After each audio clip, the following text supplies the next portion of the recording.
human beings should live. Yeah, these basic ideas are the things that you want to be getting to grips with. So I'd say I wouldn't recommend a person, and I'd also have to warn a person when you read the Quran. I suppose that's part of the, that's part of what makes it compelling if you're determined enough. And you do need a bit of determination to work through it. It's not an easy book to read. I mean it from the point of view of, we are used to books following a narrative, starting at the beginning and then going through a story on a timeline. We're used to that. But the Quran does not do that. It tells you a story, and then it sort of tells you a bit of a story about a prophet, and then it sort of, goes on to something totally different. And then starts talking about paradise and hellfire, and then goes on to inheritance, and then goes on to, and it does this all the way through. So it's very challenging. It's very challenging. But if you stick with it, and you know that before you start, that I'm not expecting this to be like any book that I've ever read before, then hopefully you'll find it a very satisfying experience. And I do believe you'll conclude what I concluded as well. Why were you late this evening? Okay, it's okay. Yeah. We'll be taking a question from the floor. I'll let you answer that with me later on. Oh, okay. No. Any questions?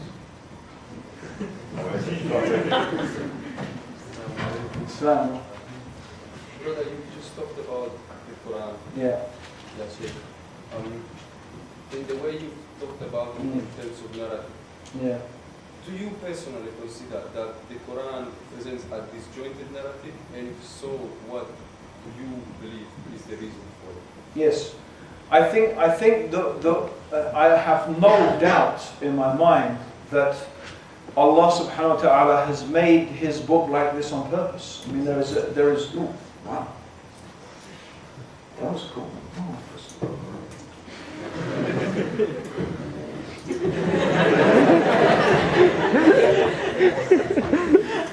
My HTC doesn't do that.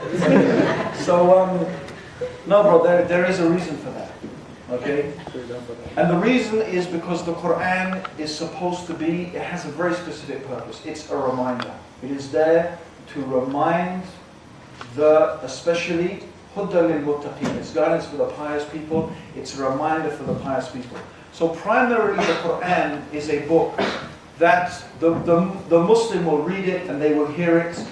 And so when you read the Quran as a Muslim, when you hear it as a Muslim, you are reminded of many, many different things at one time. So you could read any given part of the Quran, a chapter of the Quran, and mostly it will remind you of many different things, even within one chapter.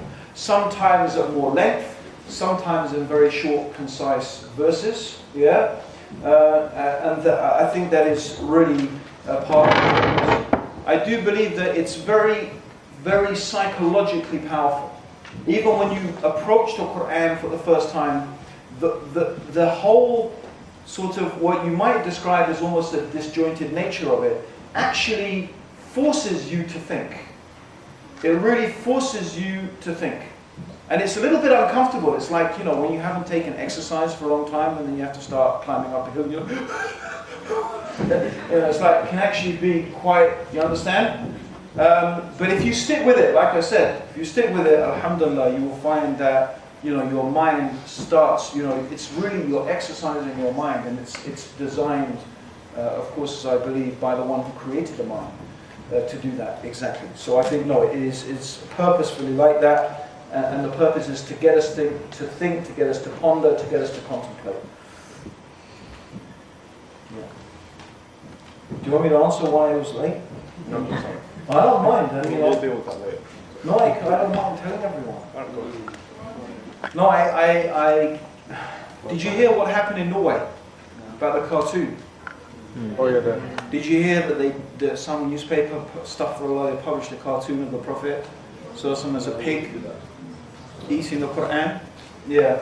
So basically, there's a conference in Norway that some brothers, mashallah, good brothers there, trying to organise in March, and I'm invited to that. And a journalist basically wrote me a whole lot of questions, which basically I couldn't really ignore it, and he just basically gave me until 1 o'clock to answer them. So I wanted to really answer those questions properly. So it was something I really felt that I had to do, considering the situation and, you know, of the brothers and the fact that I'm going out there as well. So I was really trying my best to get that finished. So it just delayed me a little bit, and then of course traffic and the usual M6, you know, bakwas, you know. But that's it. That's why I was late, really, you know. So it's quite, I mean, quite an interesting topic. Anyway, the whole thing and the questions that I was being asked. But anyway, I think that's the reason. Carrying on with the topic of what is the purpose of life, what would you say is the strongest point or the best ayah or hadith to quote a non-Muslim or an atheist when they ask what Islam says about the purpose of life? I don't think you can, you know, it's not a one, you know, it's not a one. I know we live in a soundbite society where everyone's got used to us or expecting us to deliver everything in, you know, 30 seconds, yeah? But this is something that, you know, it requires, you know, deep talking and deep conversation. If someone is a non-Muslim or an atheist, I don't think you can give them a soundbite. You know, you need to talk to them about why we think there's a God, why we think God exists, why do we think the Quran is from God, why do we think the Prophet is the messenger of God. These are the topics that we need to talk about.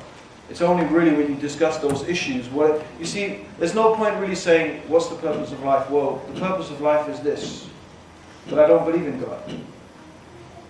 If the person doesn't believe in God in the first place, there's no point telling them, well, God said that the purpose of your life is this. Do you understand? Right? So, you know, it's, these things are sort of, you know, you really have to know a little bit about the person.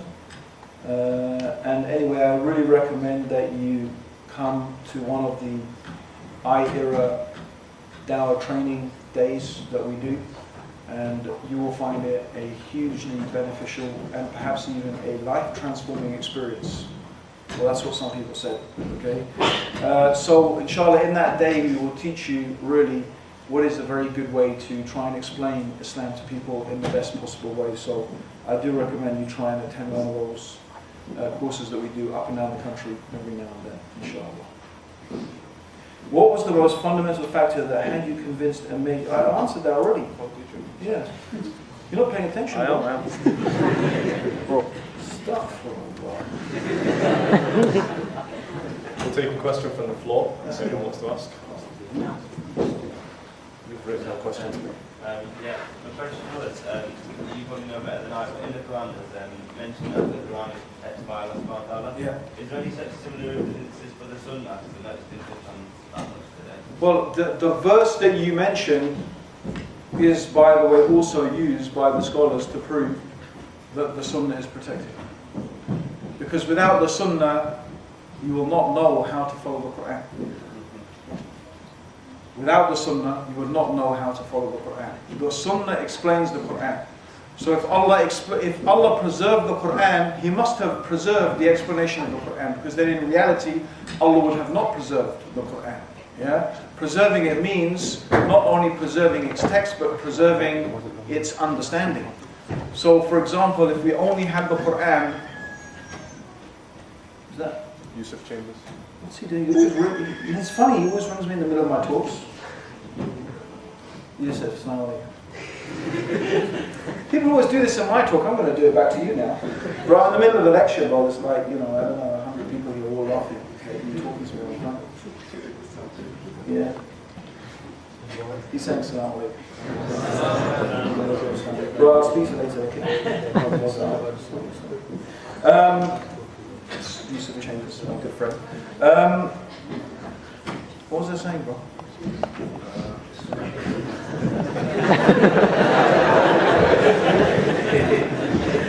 It's how the teacher catches out the students. Can anyone tell me what I'm saying? The Sunnah, yeah, thank you. It's the Sunnah.